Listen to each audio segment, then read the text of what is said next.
angin berhembus dengan kencang pada malam itu. Secepat mungkin aku kembali ke desa Gendis untuk memastikan kondisi di sana. Suasana terlalu tenang di sana. Sepertinya warga sudah mulai beristirahat. Hanya satu tempat yang terlihat masih ada aktivitas saat itu, yaitu balai desa. Mungkin warga dan keluarga jenazah masih berjaga di sana untuk menghindari hal yang tidak diinginkan. Beruntung Mas Jatmiko masih bisa kami temui di sana. Kami pun segera mengistirahatkan Pak Pram ayah Gendis di balai desa agar segera mendapatkan perawatan dari mereka yang masih berada di sana. "Pak Pram, apa yang terjadi?" tanya Jatmiko yang masih setengah menahan kantuknya. "Sudah, nanti kami ceritakan. Yang terpenting di mana Mbah Jurip?" tanyaku pada Jatmiko. Kemudian Mas Jatmiko melihat ke arah sekitar. Ia menatap sebuah tikar yang sudah kosong dengan bekas seseorang yang menidurinya. "Tadi Mbah Jurip di sini," ucap Jatmiko dengan wajah yang sangat kebingungan. "Aduh, kita cari Nan. Dia pasti merencanakan sesuatu," ucap Cahyo. Jatmiko terlihat bingung melihat kepanikan kami. Kami pun menceritakan tentang kejadian semalam saat Mbah Jurip menjadi pengikut sinden pengabdi setan itu dan mencoba membunuh ayah Gendis untuk membuktikan kesetiaannya. "Maksudnya sinden yang mengutuk desa ini bukan Nyai Lindri?" tanya Jatmiko. "Benar, kejadian Nyai Lindri berhubungan dengan sejarah kelam desa ini. Sekarang yang terpenting kita mencari Mbah Jurip dulu sebelum ia mencelakai warga desa yang lain," balasku pada Jatmiko. Kami dan beberapa warga yang masih terjaga mengecek setiap rumah di desa, namun keberadaan Mbah Jurip tidak kami temukan. Yang kami bisa saat ini hanyalah meminta warga untuk menutup pintu rapat-rapat dan memberi informasi bila melihat kemunculan Mbah Jurip. Aku melihat waktu saat itu menunjukkan pukul 3 pagi. Kami pun memilih untuk istirahat di balai desa sambil berjaga-jaga dari hal-hal yang tidak diinginkan. Gendis pun menemani ayahnya yang juga sedang dirawat di balai desa. Singkat cerita, pagi pun datang. Warga sudah disibukkan dengan pemakaman jenazah korban kutukan sinden kemarin. Aku mencari informasi apakah ada petunjuk mengenai keberadaan Mbah Jurip, namun tak ada satupun warga yang melihatnya. "Apa mungkin yang diincar oleh Mbah Jurip itu tidak ada di desa ini?" ucap Cahyo sambil berpikir. Memang ada benarnya juga ucapan Cahyo. Bisa jadi Mbah Jurip merencanakan hal lain. "Mas Jatmiko, kira-kira apa ada orang lain yang diincar sinden itu selain warga desa?" tanyaku pada Jatmiko. Mas Jatmiko pun berpikir sebentar. Ia seperti teringat akan sesuatu. "Pak Baskoro, ia melarikan diri dari desa saat dukun-dukunnya gagal menahan kutukan Nyai Lindri," ucap Jatmiko.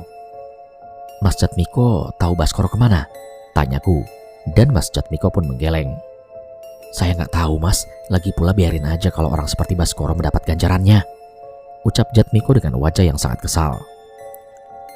"Gak begitu Mas, sejahat apapun Baskoro dia tetap manusia," ucap Cahyo.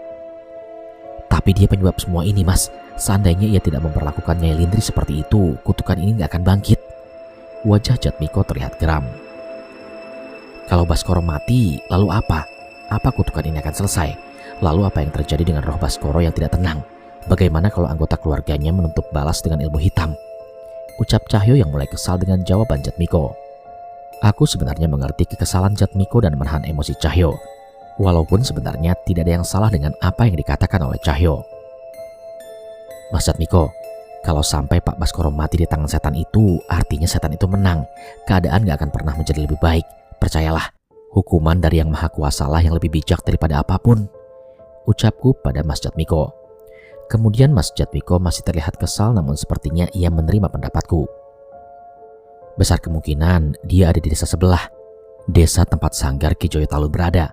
Dia pasti meminta pertolongan dari dukun-dukun yang pernah bekerja sama dengan Ki Joyo Talun," ucap Jatmiko yang akhirnya jujur. Cahyo pun segera berdiri mengemasi barang-barangnya. "Mas, tolong gambarkan ke kami arah ke desa itu," ucap Cahyo. "Saya antar aja ya Mas, saya ambil motor dulu," balas Mas Jatmiko. Kami pun menitipkan Pak Pram dan Gendis kepada warga desa yang ada di sana dan menghampiri desa tempat padepokan Ki Joyo Talun berada. Desa Tarujaya, sebuah gapura yang cukup besar menyambut kami bertiga saat memasuki desa tujuan kami. Sebuah desa yang cukup ramai bila dibandingkan dengan desa Jatmiko tadi. Sebuah bangunan joglo yang besar terlihat dengan jelas di tengah desa. Bangunan itu terlihat begitu mencolok dengan ukurannya yang paling besar di antara bangunan yang lain. Namun sayangnya tempat itu terlihat begitu sepi. Apa itu Padepokan Ki Jaya Talun? Tanyaku pada Jatmiko. Iya mas, dia dalang terpandang di tempat ini. Dan entah setelah kepergiannya siapa yang akan meneruskan padepokannya itu, ucap Jatmiko. Kami pun segera berjalan menuju tempat itu sambil sesekali menyapa warga desa yang kini berlalu lalang. Masih terlihat banyak bendera merah berkibar di beberapa sudut jalan yang menandakan baru saja ada yang meninggal di desa itu. Namun yang menyedihkan sepertinya korbannya cukup banyak. Total ada berapa yang meninggal mas? Tanya Cahyo pada Mas Jatmiko. Ada 12 orang yang meninggal dalam satu malam. Mereka para anggota pementasan Ki Jaya Talun, ucap Jatmiko. Apa ada yang selamat? Tanyaku. Ada, nanti kita akan bertemu mereka di padepokan, balas Jatmiko. Kami memasuki halaman rumah joglo yang besar dengan ukiran-ukiran kayu mewah menghiasi bangunannya. Cahyo terhenti tepat saat akan memasuki halaman seolah menyadari akan sesuatu. Ada sesuatu yang besar tersembunyi di rumah ini, ucap Cahyo. Aku juga menyadarinya, ada mantra yang mengelilingi bangunan ini. Mungkin saja orang-orang pintar dari kelompok Ki Jaya Talun benar-benar bisa melindungi tempat ini. Namun tidak hanya itu. Aku pun melihat sisa-sisa serangan yang residunya masih terlihat dengan jelas di sekitaran halaman. Kulunowon, permisi. Aku mencoba sesopan mungkin memasuki tempat ini berharap ada yang keluar menemui kami. Permisi. Ucapku memanggil dengan cukup keras, namun sayangnya tak ada jawaban sama sekali. Apa nggak ada orang di dalam ya? Mungkin sebaiknya kita tanyakan kepada kepala desa, ucap Jatmiko. Enggak mas, di dalam banyak orang. Mereka sedang mengamati kita, jawab Cahyo. Sepertinya Jatmiko bingung dengan jawaban Cahyo, tapi aku pun menyadari ada beberapa orang yang mengintip dari balik jendela. Merasa perlu melakukan sesuatu, Jatmiko pun maju menghampiriku dan ikut mengetuk pintu dengan sangat keras. Pak Baskoro, Bapak di sini kan? Tolong keluar sebentar, ada yang harus kita bahas, teriak Jatmiko. Namun tetap saja tak ada yang menjawab panggilan Jatmiko. Dan sebaliknya, aku mulai merasakan hal aneh saat itu. Aku merasakan ada sesuatu yang mengelilingi kami, namun kami tidak melihat ada makhluk lain di sekitaran kami. Aku dan Cahyo kini mulai waspada, sampai akhirnya tiba-tiba Jatmiko berteriak dengan menunjuk ke arah langit-langit tepat di atas kami. Ular mas, ucap Jatmiko yang mulai ketakutan. Terlihat seekor ular besar melilit di atas langit-langit rumah dengan kepalanya yang seolah sudah siap menerjang ke arah kami. Jelas kami tahu ular ini bukan ular biasa. Seseorang yang mengirimkan ke tempat ini sepertinya bertujuan untuk memantau atau menghalangi mereka yang di dalam untuk meninggalkan tempat ini. Tak menunggu lama, Cahyo pun membacakan sebuah mantra yang selalu membuat aku sebal. Ia mengibas-ngibaskan sarungnya sambil mengucapkan mantra itu. Mas, mending kita jauh-jauh, ucapku pada Jatmiko. Memangnya kenapa mas? Sudah, percaya aja, itu ajian andalan Cahyo buat ngelawan makhluk seperti itu, ucapku sambil mencari sesuatu dari tasku. Ajian itu tidak memiliki kekuatan perusak, namun lebih efisien untuk situasi seperti ini. Mas, ini bau apa ya? Ucap Jatmiko yang wajahnya sudah berubah menahan bau dari ajian Cahyo. Aku tertawa sambil menutup hidungku. Lah itu mas, ajian andalannya Cahyo, cocok buat ngusir hewan buas, baunya berubah-ubah. Cocok banget kan sama yang bacain mantra? Jelasku sambil meledek Cahyo. Ini namanya ajian pesona kayangan. Cuma yang suci dan berhati baik saja yang bisa menahan dengan ajian ini, balas Cahyo membela diri. Alah, pesona kayangan kepalamu. Kalau kayangan baunya begini, aku tak tunggu di depan aja lah. Tapi memang ajian ini selalu ampuh untuk mengusir hewan buas, terutama kiriman seseorang. Tanpa adanya konfrontasi, si pengirim hewan itu tidak mengambil tindakan yang membahayakan kami. Tidak butuh waktu lama sampai ular besar itu pergi melalui langit-langit bangunan joglo ini hingga menghilang dari pandangan kami. Tuh kan, ampuh, kamu juga harus belajar Nan, ucap Cahyo. Nggak usah lah, kamu aja, balasku.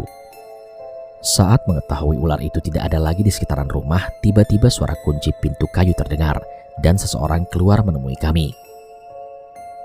Mas Jatmiko? Seorang pemuda muncul dengan membukakan pintu. Iya Mas Sena, kami mencari Pak Baskoro. Kemungkinan ada seseorang yang berniat mencelakai dia, ucap Jatmiko. Mbah Jurip ya? Balas seseorang yang ternyata bernama Sena itu. Aku dan Cahyo saling berpandangan. Ia sudah tahu tentang Mbah Jurip. Kami pun berkesimpulan serangan semalam adalah perbuatan Mbah Jurip yang kesini terlebih dahulu saat kami masih melawan sosok sinden setan itu. Kemudian Mas Sena menoleh kepada kami dan Mas Jatmiko segera menjelaskan maksud keberadaan kami di tempat ini. "Benar Pak Baskoro ada di sini, mari masuk dulu," ucap Mas Sena. Kami segera masuk ke dalam pendopo joglo besar itu. Isi bangunannya tertata rapi dengan berbagai instrumen gamelan dan peti-peti yang digunakan untuk menyimpan wayang. Dinding-dindingnya pun tak luput dari hiasan yang terbuat dari kulit hewan. Aroma kemenyan tercium dari berbagai sudut tempat ini. Kami memang sudah tahu, sedang ada beberapa orang yang sedang melakukan ritual di rumah ini. Mas Sena mengantarkan kami ke ruangan yang cukup besar yang ada di sana. Ada 2 orang yang dengan pakaian menyerupai dukun dan seorang pria berpakaian rapi dengan wajah yang cemas. Aku menduga dia adalah Pak Baskoro. "Mau apa kalian kemari?" ucapnya tanpa ada sikap ramah sama sekali. "Mohon maaf Pak, kami kesini untuk membantu Pak Baskoro. Mbah Jurip sudah menjadi pengikut sinden setan itu dan pasti mengincar Pak Baskoro," jelasku pada Baskoro. "Kalian gak usah ikut campur, kedua dukun ini bisa dengan mudah mengalahkan suruhan sinden itu," ucap Pak Baskoro. Namun bukannya menjawab, Cahyo malah berkeliling ke kedua dukun itu dan mengintip tungku yang mereka gunakan untuk membakar kemenyan. Yang satu pegangannya kucing hutan, yang satu lumayan lah pegangannya gagak siluman, tapi jelas gak mungkin ngalahin Mbah Jurip, apalagi sinden itu. "Wes Nan, kita tinggal aja, kita nonton aja," ucap Cahyo sambil meledek kedua dukun yang mencoba melindungi Pak Baskoro. Jatmiko pun terlihat heran dengan tingkah Cahyo, padahal sebelumnya ia tahu bahwa Cahyo yang bersikeras ingin membantu Pak Baskoro. "Kurang ajar, kalian meremehkan mereka," ucap Pak Baskoro tidak terima. "Bapak yang tidak sadar, kedua dukun itu sudah setengah mati gara-gara serangan semalam. Kalau cuma mengandalkan mereka, mending saya bantu warga nyiapin keranda jenazah lagi Pak," ucap Cahyo dengan santai. "Bocah sombong, apa yang kamu pegang sampai kamu berani meremehkan mereka?" tantang Pak Baskoro. Tangan Cahyo mengangkat satu jarinya ke atas. "Gusti Allah." Kami pun segera pergi meninggalkan mereka yang terus sibuk melakukan ritualnya. Mas Sena terus menemani kami. Sepertinya ia juga memiliki sesuatu untuk diceritakan. Ternyata Mas Sena lah yang seharusnya secara resmi mewarisi padepokan ini. Namun karena pengalamannya masih kurang dan masih dalam masa bergabung, segala sesuatunya masih dipegang oleh sisa anggota Wayang Ki Joyo Talun. "Terus mas-masnya ini gimana setelah ini?" tanya Mas Sena. "Kita izin bermalam di sini ya Mas. Nanti malam pasti ada serangan lagi. Kita baru turun tangan ketika kedua dukun itu sudah gak berdaya," jawabku pada Mas Sena. "Tapi kalau bisa jangan sampai kedua dukun itu mati ya Mas," pinta Mas Sena. Dia pun bercerita, kedua dukun itu sebenarnya adalah gabuh yang memegang tugas menjaga pemain yang kadang sering mendapatkan gangguan. Walau seperti itu, pengalamannya masih di atas orang pintar pada umumnya. Pak Baskoro lah yang memaksa mereka untuk menjadi pelindungnya. "Mereka sudah seperti saudara saya sendiri Mas, sama seperti anggota yang lain," ucap Mas Sena. "Tenang aja Mas, kami mengerti. Akan kami jalankan amanah Mas Sena," balas Cahyo. Kami menunggu di ruang yang berbeda dengan Pak Baskoro. Mas Sena juga menyambut kami dengan baik walaupun kami tak saling kenal sebelumnya. "Mas Sena gak curiga sama mereka? Jarang-jarang ada orang asing yang disambut dengan baik seperti ini di padepokan ini Mas?" tanya Jatmiko. "Saya ingat motor Vespa tua itu Mas," ucap Mas Sena. Aku dan Cahyo saling bertatapan. Apa Mas Sena pernah bertemu dengan Cahyo sebelumnya? "Waktu saya kecil saya pernah diantar naik motor Vespa itu waktu di Desa Kandimaya," ucap Mas Sena. Desa Kandimaya adalah tempat pertama kali aku bertemu dengan Cahyo waktu kecil dulu. Dulunya desa itu adalah desa penghasil dalang dan pemain wayang pada zamannya. Aku ingat betul, dulu waktu kecil Pak Le pamer kepadaku saat menaiki Vespa tua itu. Namun lambat laun aku diberitahu bahwa Vespa itu adalah milik kepala desa yang dipinjam oleh Pak Le. Sampai akhirnya Vespa itu diberikan kepada Pak Le karena sudah sangat membantu desa itu. "Mas Sena pernah ke Desa Kandimaya?" tanyaku yang mulai tertarik dengan ceritanya. "Iya Mas. Saya nggak mungkin lupa motor Vespa punya kepala desa Kandimaya dengan nomor antik begitu. Dulu Bapak belajar wayang sebentar di sana sebelum akhirnya berkeliling dan membangun padepokan sendiri di sini," jelas Mas Sena. Aku segera mengacak-ngacak rambut Cahyo. "Ada gunanya juga kamu ngerawat si Mbah," ledekku pada Cahyo. "Kan aku udah bilang, benda milik orang hebat pasti punya pengalaman hebat. Jawabnya sambil mengunyah kacang yang disajikan oleh Mas Sena. Dari ucapannya aku tahu bahwa itu adalah ungkapan kekaguman kepada Pak Le. Akhirnya hari itu kami habiskan dengan saling bercerita tentang wayang yang ia pelajari dari desa Kandimaya, hingga beberapa adaptasi wayang yang membawa ayahnya Ki Joyo Talun menjadi dalang yang sangat dipandang. Sayangnya ketenarannya membuat ia menjadi gelap mata. Ia memperistri beberapa sinden hingga mengincar istri sahabatnya Pak Baskoro. Nafsu Ki Joyo Talun bertemu dengan keinginan Baskoro untuk memperistri salah seorang penari di sanggar Ki Joyo Talun, hingga mereka merencanakan siasat untuk memenuhi nafsunya. Baskoro menuduh Nyai Lindri berselingkuh dengan Ki Joyo Talun dan kemudian mengusir dari rumah hingga ia bisa memperistri penari itu dengan bantuan Ki Joyo Talun. Mas Sena melihat kejadian saat ayahnya berusaha mengajak Nyai Lindri menjadi istrinya, mulai dengan rayuan hingga cara kasar. Namun ternyata Nyai Lindri tetap pada pendiriannya. Mas Sena tidak tahu dengan jelas apa yang ayahnya perbuat hingga Nyai Lindri memutuskan untuk bunuh diri. Di satu sisi ia mengutuk perbuatan ayahnya, dan di sisi lain ia merasa harus menyelesaikan apa yang telah diperbuat oleh ayahnya. Aku jadi ingat tentang kisah Wibisana. Dia memilih jalan yang berbeda dengan saudaranya demi kebaikan. Ucapku mencoba menggambarkan apa yang Mas Sena perjuangkan saat ini. Terima kasih ya Mas, saya tersanjung, jawab Mas Sena. Ceritanya gimana Nan? Kok aku nggak tahu? Tanya Cahyo. Aku pun tertawa dan mencoba menceritakan itu pada Cahyo, dibantu oleh Mas Sena yang lebih mengingat cerita itu lebih detail daripada aku. Kini hari mulai malam. Kami sudah merasakan kedua dukun yang menjaga Pak Baskoro sudah bersiap dengan semua ilmunya. Kami pun berjaga-jaga menyambut kedatangan Mbah Jurip yang sudah menjadi pengikut sinden pengabdi setan itu. Mas Sena sudah memperingatkan warga untuk tidak keluar rumah saat matahari terbenam hingga desa terasa begitu sepi. Di tengah keheningan tiba-tiba terdengar dentuman besar dari arah atap rumah. Sesuatu seperti beradu dengan pelindung yang dipasang oleh dukun itu. Mas, itu suara apa? Tanya Jatmiko yang penasaran. Dia pun mencoba untuk mencari tahu. Namun aku menahannya untuk berdiri. Mas Jatmiko, Mas Sena, mulai saat ini jangan keluar dari rumah sebelum saya izinkan, ucapku kepada mereka berdua. Memangnya itu apa Mas? Tanya Jatmiko. Cahyo kemudian mengintip dari celah gorden dan bersiap mengambil sarungnya. Banaspati, Mbah Jurip benar bukan dukun sembarangan, jawab Cahyo. Kami pun memutuskan untuk keluar ruangan dan pintu depan sudah terlihat terbuka lebar dengan kedua dukun yang berdiri di sana. Pak Baskoro, jangan sekalipun keluar dari bangunan ini, ucap salah seorang dukun itu. Sayangnya ia sendiri sudah terlihat terluka menahan serangan Banaspati yang menyerang rumah ini. Sesuai rencana awal, kami menunggu hingga pertarungan mereka selesai dulu baru kami turun tangan. Aku memperhatikan dari sisi jendela. Mbah Jurip kini penampilannya sangatlah berbeda. Tubuhnya lebih gagah seolah mendapatkan kekuatan yang baru. Baskoro, lebih baik kamu keluar. Dua dukun ini tak akan mampu mengalahkanku, ucapnya sambil tertawa sombong. Ucapan Mbah Jurip memang benar.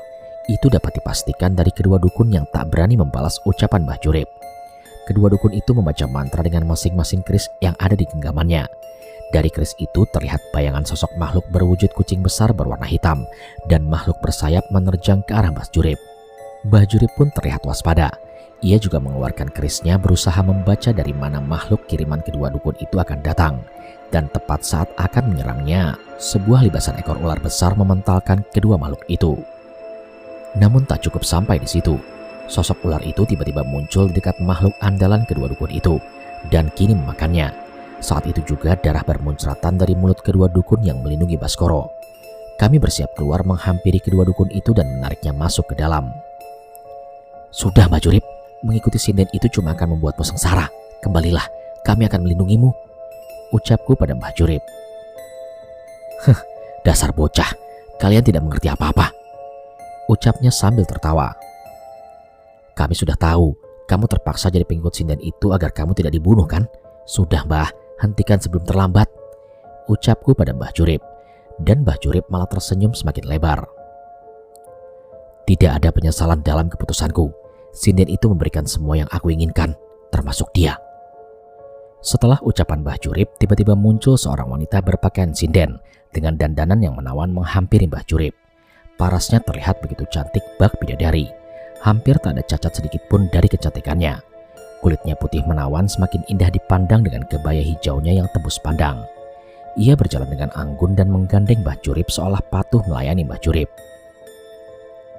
"Dek Lindri, itu kamu?" Dari dalam rumah Pak Baskoro terkesima menatap sosok perempuan yang ia kira adalah seorang yang ia campakkan hingga mengorbankan nyawanya. Dan wanita itu hanya menjawab dengan anggukan. "Benar, itu Nyai Lindri," ucap Jatmiko dengan heran. Sepertinya ia juga terkesima dengan kecantikan wanita yang ada di hadapannya itu. Mbah Jurip pun tertawa dan memeluk Nyai Lindri dari belakang. "Dengan menjadi pengikutnya, wanita cantik ini sekarang menjadi milikku. Ia sepenuhnya menuruti perintahku." Mbah Jurip dengan bangga memamerkan Nyai Lindri yang sangat patuh kepadanya. Di hadapan Baskoro yang terkesima dengan penampilan istrinya itu, Mbah Jurip merangkulkan kedua tangan di pinggang Nyai Lindri dan mengecup bibirnya. Aku melihat wajah Baskoro mulai terbakar api cemburu. Dan tidak hanya itu, Mbah Jurip melepaskan kasutnya dan memberikan isyarat kepada Nyai Lindri. Dan tanpa ada bantahan, Nyai Lindri yang cantik bak bidadari itu segera berlutut dan menciumi kaki Mbah Jurip. "Dengan perempuan secantik ini dan sepatu ini, kalian pasti tahu apa yang kami lakukan untuk menghabiskan malam ini," ucapnya dengan bangga. "Hentikan, kembalikan istriku!" teriak Baskoro yang berlari keluar, tak tahan dengan api cemburu setelah melihat kecantikan Nyai Lindri. "Istri? Goblok, kamu lupa atas apa yang pernah kamu lakukan kepadanya," ucap Mbah Jurip. Seketika aku mulai mengerti apa rencana Mbah Jurip. "Pak Baskoro, jangan terpengaruh, kembali ke dalam," ucapku namun sama sekali tak dihiraukan olehnya. Aku kemudian membacakan doa untuk menampakkan wujud asli dari makhluk yang menyerupai Nyai Lindri itu. Anehnya itu tidak berhasil. Sebaliknya, Nyai Lindri malah menoleh ke arahku dengan senyuman yang sangat manis. "Gagal, Nan?" tanya Cahyo. "Iya, apa mungkin dia beneran Nyai Lindri?" ucapku yang masih belum mengerti. "Yo nggak mungkin, Nan," jawab Cahyo, tapi sepertinya ia juga terdengar ragu. Pak Baskoro yang telah diliputi rasa penyesalannya terus memandangi Nyai Lindri.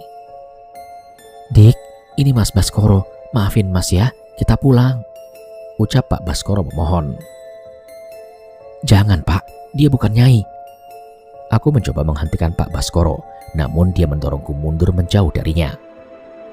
"Mas berikan apa saja Dik, tapi mohon kembali sama Mas ya," ucap Pak Baskoro yang sudah terbawa hawa nafsu atas kecantikan Nyai Lindri. "Berani-beraninya kau. Sudah Lindri, kita pergi. Aku ingin mendengar suara merdumu di atas ranjang yang bertabur dengan bunga malam ini," ucap Mbah Jurip yang ku tahu tujuannya adalah membakar emosi Pak Baskoro. Seketika kekesalan Baskoro tak tertahankan. Ia berlari menerjang Mbah Jurip. Aku mencoba menahannya, namun tiba-tiba ular peliharaan Mbah Jurip menghalangi aku dan Cahyo. Saat semakin dekat dengan Mbah Jurip, tiba-tiba Nyai Lindri berbalik dan menatap wajah Pak Baskoro. Dan saat itu juga Baskoro mematung menatap keindahan wajah seorang yang pernah menjadi istrinya itu. "Dik, aku mohon Dik, kembali jadi istriku lagi ya," Baskoro pun memohon. "Agar apa? Agar kau bisa menikmati tubuhku yang indah ini," ucap Nyai Lindri sambil menurunkan tangannya dari dada hingga ke pinggangnya. Baskoro hanya menelan ludah melihat pemandangan yang memukau itu. "Agar kamu bisa merasakan lembutnya kulit ini," Nyai Lindri mengusapkan tangannya ke pipi Baskoro dan mendekatkan wajahnya sedekat mungkin dengan Baskoro. "Dan agar kamu bisa menikmati merahnya bibir ini lagi." Terlihat Baskoro sudah tak mampu menahan nafsunya dan mencoba memeluk Nyai Lindri. Namun Nyai Lindri mengelak dan dengan cepat tanpa sempat tersentuh oleh Baskoro. "Kalau kamu jadi setan, mungkin aku baru mau mempertimbangkan permintaanmu," ucap Nyai Lindri. "Lindri, sudah, jangan lama-lama, kita lanjutkan permainan kita tadi siang," ledek Mbah Jurip. Dengan beberapa serangan, Cahyo bisa mengalahkan dengan mudah ingin berwujud ular yang menghalangi kami dan kami segera menghampiri Pak Baskoro. Namun sebelum sempat kami sampai ke sana, sekali lagi Nyai Lindri mendekatkan wajah ke Baskoro. "Besok akan aku ceritakan apa saja yang sudah Mbah Jurip lakukan kepadaku." Sontak wajah Baskoro merah padam, namun Mbah Jurip segera menarik paksa Nyai Lindri dan membacakan sebuah mantra. Seketika Banaspati yang sedari tadi siang melayang-layang di atas rumah kini mendekat dan jatuh di hadapan kami menimbulkan sebuah ledakan. Namun beruntungnya kami masih berhasil menjaga jarak sehingga tak ada luka yang berarti. Namun sosok Nyai Lindri dan Mbah Jurip menghilang dari hadapan kami. Kami mengawasi sekitar rumah setelah kejadian itu, tetapi tak ada tanda-tanda Mbah Jurip akan kembali sehingga kami memutuskan untuk masuk ke dalam untuk merawat luka-luka kedua dukun yang melindungi Baskoro. Kalian bisa kan? Kalian bisa kan membantuku mendapatkan Nyai Lindri lagi? Tanya Baskoro memohon kepada kami. Tidak bisa, Pak. Kami sendiri tidak yakin Nyai Lindri itu manusia atau setan, jawabku. Tidak masalah, saya berikan apapun. Jangan sampai Nyai Lindri dinodai oleh dukun brengsek itu, ucap Baskoro yang seperti kehilangan akal sehatnya. Aku dan Cahyo memutuskan untuk membiarkannya dulu hingga tenang sambil mencoba mengobati dua dukun yang terluka itu. Dik Lindri, jangan dek, jangan. Berkali-kali Baskoro mengucap nama istrinya itu. Ia terus saja terlihat gelisah bahkan hingga saat kami memutuskan untuk beristirahat. Kami pun mencoba menenangkannya dan berjanji akan mencari jalan keluar untuk memastikan siapa sosok wanita yang menyerupai Nyai Lindri itu. Aku tidak ingat berapa lama kami tertidur, sampai akhirnya kami terbangun dengan suara seseorang yang menggedor kamar kami. Langit terlihat masih gelap, namun aku tahu sebentar lagi subuh akan datang. Seorang anggota pemain gamelan yang bertugas membersihkan pendopo pagi itu berteriak memanggil siapa saja yang bisa ia panggil. Mas, Pak Baskoro mas, ucapnya. Kami yang terbangun dengan kegaduhan itu segera berlari ke kamar Pak Baskoro. Sesuatu yang tidak kami sangka terlihat di hadapan kami. Pak Baskoro terlihat tergantung di langit-langit dengan seutas tambang yang melilit di lehernya. Sebuah kertas tertinggal di dekatnya. Dik Lindri, membayangkan pun aku tidak sanggup bila mengetahui tubuhmu yang indah itu dinikmati dukun sialan itu. Sesuai ucapanmu, kalau aku jadi setan, kamu akan kembali kepadaku kan? Cahyo yang membaca selai surat itu merasa kesal dan melemparnya. Kami kalah dari pertarungan ini. Goblok, orang ini pikirannya cuma perempuan. Mau sekuat apapun kita, kalau yang kita jagain orang yang otaknya di selangkangan yang tetap begini, juga gak bakal bisa selamat. Cahyo terlihat emosi dan memukul dinding kayu kamar itu. Udah Cahyo, dia udah gak ada, kita doakan dulu, ucapku mencoba menenangkannya. Mas Sena dan anggota lainnya membantu menurunkan jasad Pak Baskoro dan merencanakan pemakaman yang layak untuknya.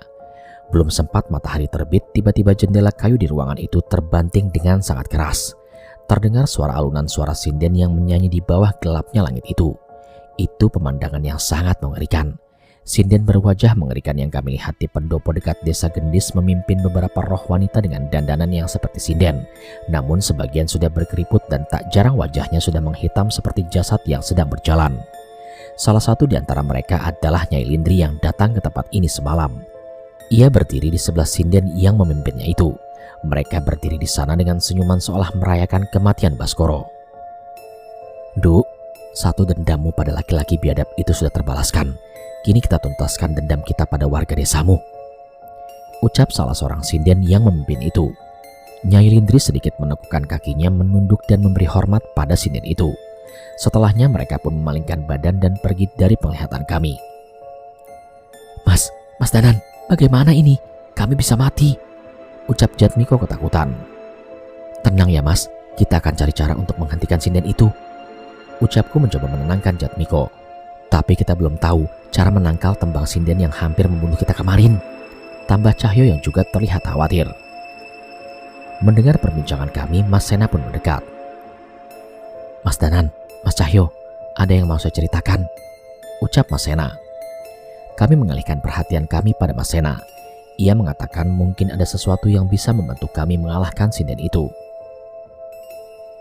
Keluarga kami memiliki pusaka yang mungkin bisa menahan tembang iblis sinden pengabdi setan itu mas, ucap Mas Sena.